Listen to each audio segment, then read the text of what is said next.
Bapak, Ibu, dan seluruh peserta webinar, izinkan saya memperkenalkan diri terlebih dahulu.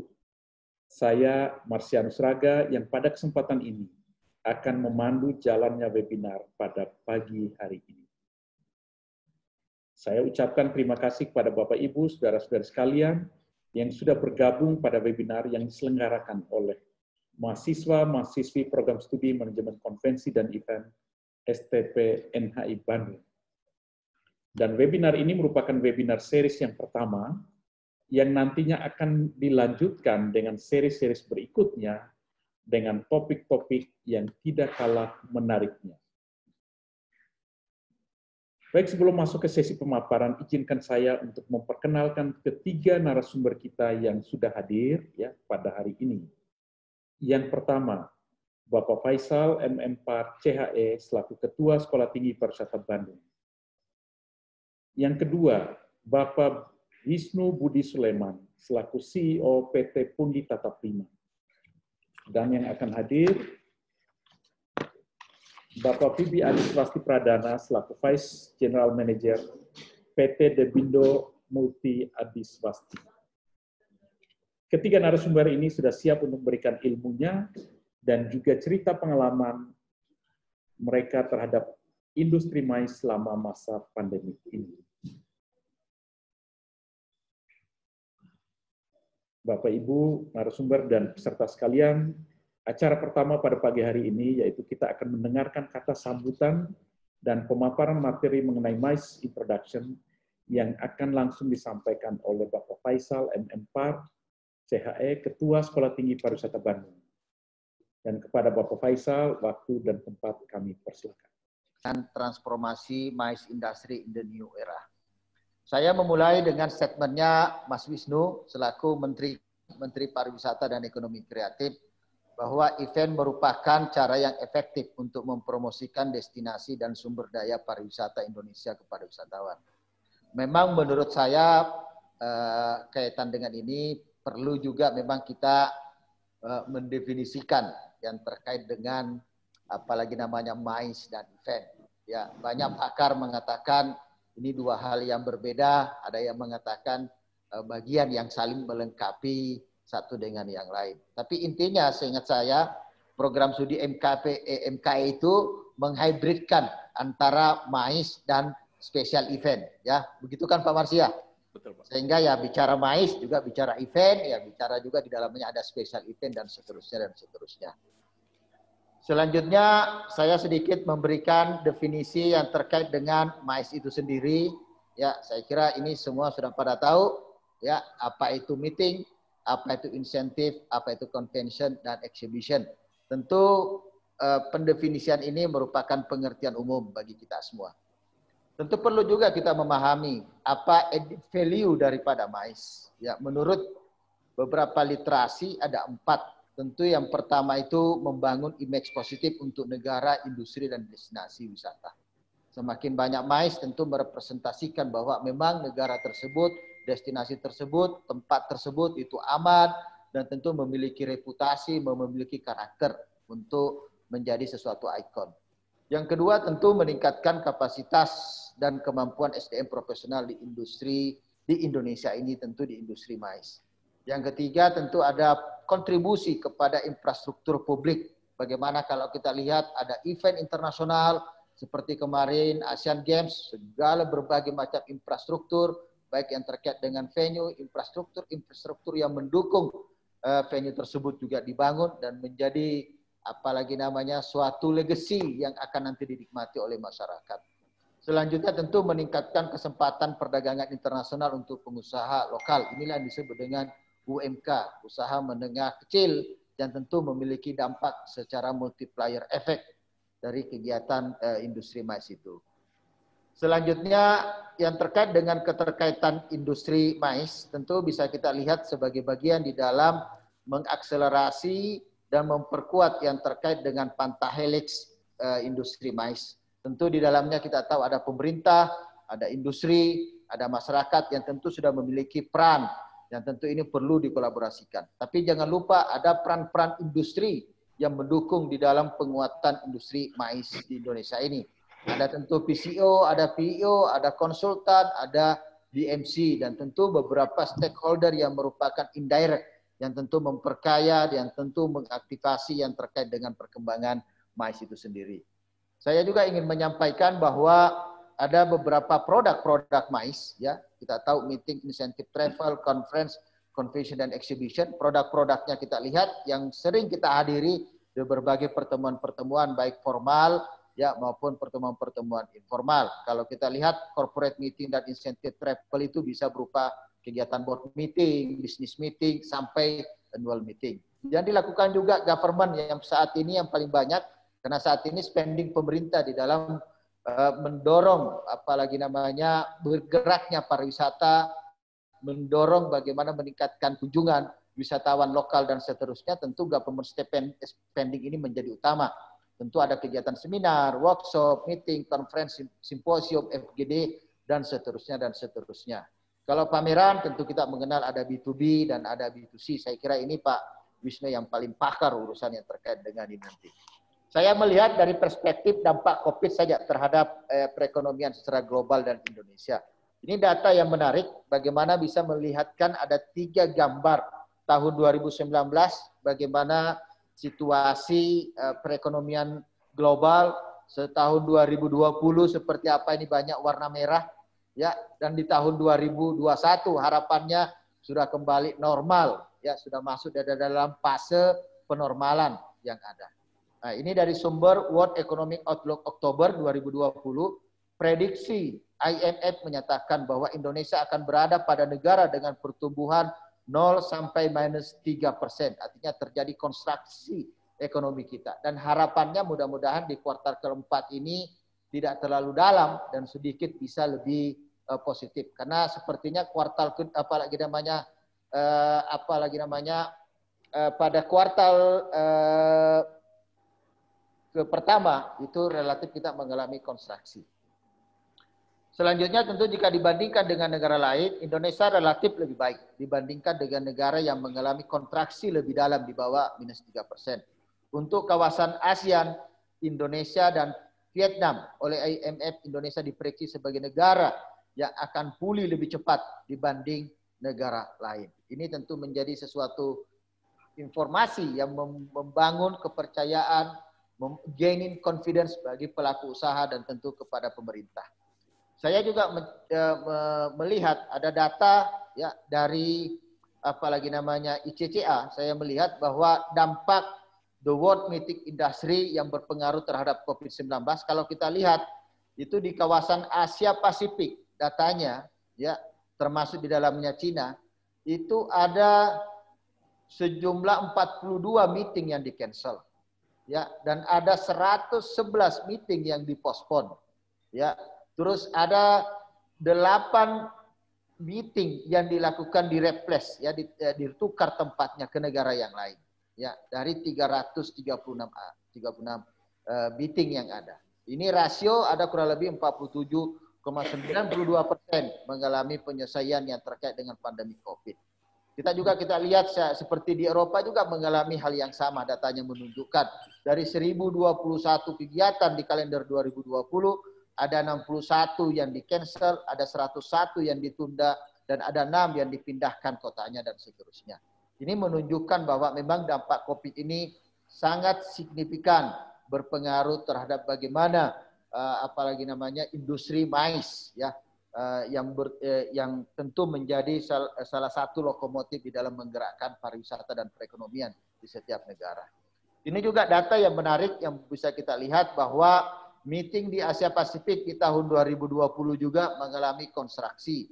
Meeting ini efektif ada kurang lebih 95,9% dan hanya 4,1% yang meetingnya itu efektif yang masih tetap berjalan di COVID-19 ini. Ini tentu data yang perlu menjadi basis kita untuk melihat kontekstual saat ini. Selain itu juga tentu karena inline dengan topiknya, ya tentu adaptasi dunia usaha di masa pandemik penting untuk melakukan. Ya, tentu ada adaptasi yang dilakukan, tentu nanti secara teknis nanti teman-teman dari praktisi yang bisa mengelaborasikan. Ini data dari BPS. Ada 3 adaptasi dunia usaha di masa pandemi. Mulai dari pengurangan jam kerja, terus diversifikasi usaha, dan melakukan pemasaran online. Tentu ini nanti akan banyak sub-sub yang merupakan penjabaran-penjabaran lebih detail bagaimana dunia usaha tetap bisa survive, ya tetap bisa beradaptasi, agility, kelincahan di tengah situasi pandemi COVID-19 ini. Ini tentu implikasi COVID pada sektor bisnis dan pasar. Tentu kita tahu persoalan kesehatan menjadi hal yang utama yang perlu menjadi concern buat kita untuk penerapannya. Tentu ini sambil menunggu vaksin, sambil benar-benar bahwa COVID-19 ini sudah seperti layaknya penyakit yang lain seperti influenza.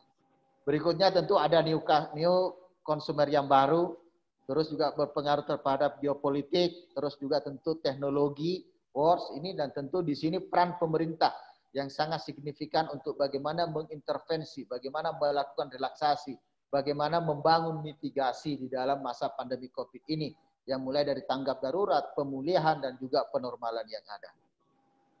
Saya menyampaikan, ini paparan slide dari Direktorat MAIS, ya, di Direktur MAIS Kemenparekraf, ya, kebijakan pemerintah, ya, pemerintah Kemenparekraf dalam pemulihan MAIS. Ada 6 yang dilakukan. Pertama, melakukan penyusunan strategi MAIS 2021-2024. Karena banyak waktu kita habiskan di rumah dan bekerja secara apalagi namanya jarak, tentu ini bagian untuk bagaimana mereview portofolio ya strategi MAIS di masa-masa yang akan datang.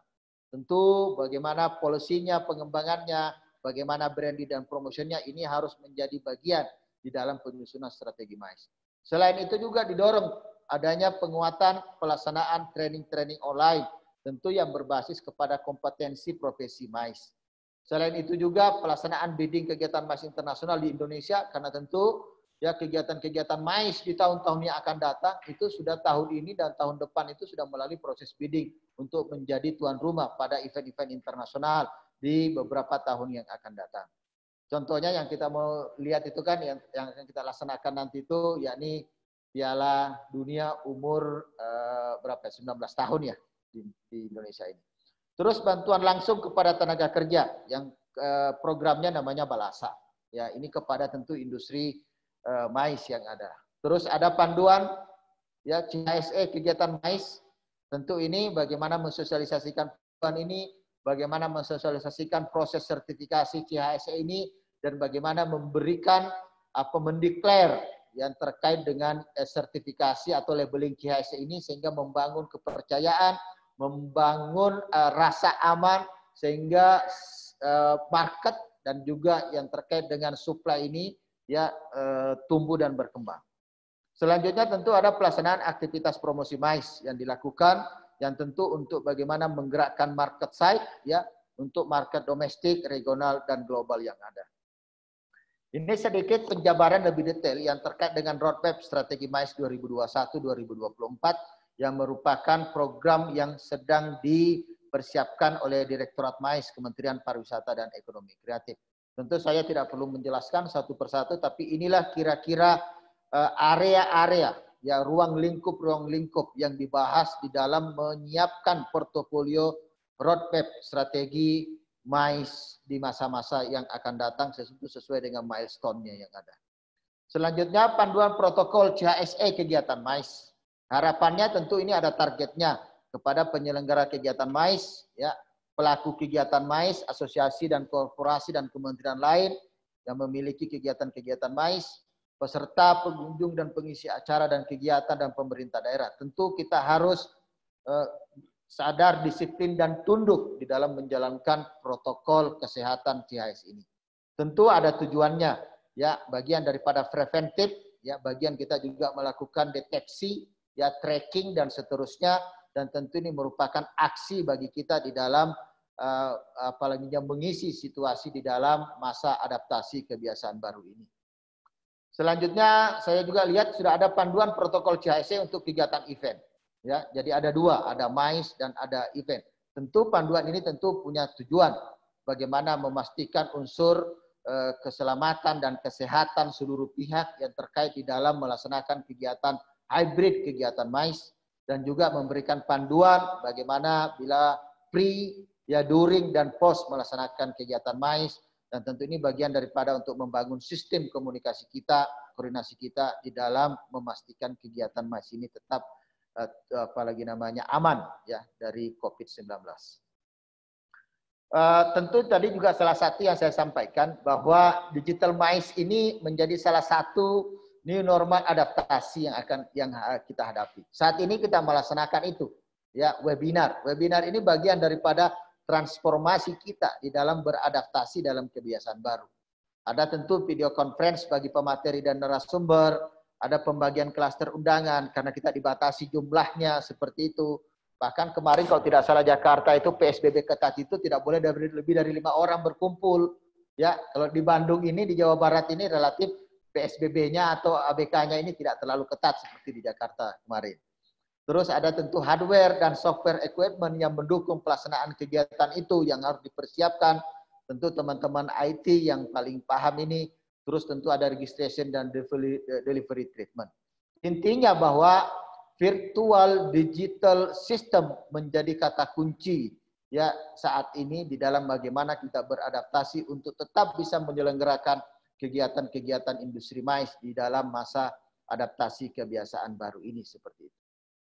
Selanjutnya saya hanya ingin menampilkan beberapa contoh-contoh event dalam new normal yang ada kalau kita lihat seperti ini ya yang banyak di berbagai medsos, berbagai juga beberapa kegiatan yang kita lihat seperti ini ya tentu inilah apalagi namanya adaptasi-adaptasi yang harus kita lakukan dengan pola tadi harus ada jaraknya, pakai masker dan situ cuci tangan dan seterusnya. Kalau kita lihat bagaimana orang menonton konser musik dengan ya tetap berada di mobil dan mobilnya juga diparkir dengan jarak dan seterusnya. Bagaimana ada penerapan marking di dalam penyelenggaraan sesuatu event dilaksanakan di ruang terbuka dan seterusnya. Nah, tentu prospek bisnis MICE ke depan, ya pada pertemuan rutin kemarin Vito di bulan Juli 2020, mereka menyampaikan secara lisan bahwa bisnis segmen adalah segmen yang akan pertama kali melakukan perjalanan. Hal ini juga didukung dengan kebijakan negara untuk mendorong perjalanan bisnis esensial terlebih dahulu sebelum perjalanan leisure. Dan kita lihat saat ini bahwa bisnis segmen inilah yang saat ini yang paling banyak mengisi venue yang ada di hotel, mengisi venue-venue independen yang ada, membuat kegiatan outbound, apalagi kegiatan outdoor dan seterusnya, ya di dalam menyelenggarakan berbagai kegiatan baik untuk kepentingan pemerintah maupun untuk pelaku usaha yang ada. Ya. Selanjutnya saya sedikit membuat ini bahwa tahapan keluar dari krisis COVID bagi industri MICE tentu pertama bagaimana memperkuat resilience, ya daya tahan dan daya untuk survive. Saya kira ini menjadi penting. Ya, terus berikutnya tentu restructuring dan strengthening. Ya, bagaimana kita melakukan restrukturisasi, ya penyesuaian, simplifikasi, penyederhanaan sistem dan seterusnya, sehingga lebih efisien, lebih efektif, lebih kompetitif kita di dalam menyelenggarakan kegiatan MICE. Tentunya juga fase yang ketiga bagaimana reimagination dan inovasi. Saya kira kata kunci industri MICE itu ada kepada inovasi, kreativitas yang merupakan DNA utama ya untuk bisa menghadirkan suatu konsep-konsep dan model-model industri MICE yang lebih inovatif yang tentu menjawab tantangan-tantangan kekinian dan tantangan-tantangan masa depan. Ini hanya beberapa list kegiatan MICE di Indonesia di tahun 2021 ya yang kita lihat ini berbagai tempat ya saya coba capture beberapa. Dan ini beberapa list MICE bidding di tahun 2021 untuk pelaksanaannya kita lihat ada di tahun 2025, ada di tahun 2022, ada di tahun 2023, tapi sudah dari sekarang tentu teman-teman dari industri dan berkolaborasi dengan pemerintah sudah mempersiapkan untuk melaksanakan kegiatan bidding. Yang terakhir, ya ini satu apa ya namanya ini quote lah. Industri MICE akan menjadi industri yang segera bangkit pada masa pandemik saat ini. Banyak negara yang memulai aktivitas bisnis MICE terlebih dahulu dibanding aktivitas lainnya atau dalam hal ini leisure. Indonesia juga telah memulai kembali aktivitas MAIS yang menerapkan protokol panduan CHSE untuk menggerakkan kembali ekonomi lokal. Percaya kita akan segera bangkit, because there will always be a light at the end of the tunnel. Ya, kira-kira seperti itulah. Yang tentu kita harapannya ya Pak Budi nanti bisa, Pak Wisnu nanti bisa lebih mengeksplor, lebih mendalam yang terkait dengan itu. Yang penting bagaimana kita terus membangun optimisme, semangat kerja kolaboratif, ya, kerja inovatif, sehingga benar-benar industri mais ini akan menjadi rebound ya pada saat kita sudah memasuki masa-masa pemulihan dan masa penormalan dari COVID-19. Saya kira itu Pak Marsy yang bisa saya sampaikan pada kesempatan ini. Saya tentu mohon maaf bila apa yang saya sampaikan ada yang kurang pas, ada yang kurang berkenan, atau ada yang tidak sesuai dengan apalagi namanya harapan daripada panitia. Mudah-mudahan sharing ini ada manfaatnya. Demikian saya tutup. Assalamualaikum warahmatullahi wabarakatuh. Hatur nuhun. Waalaikumsalam warahmatullahi wabarakatuh.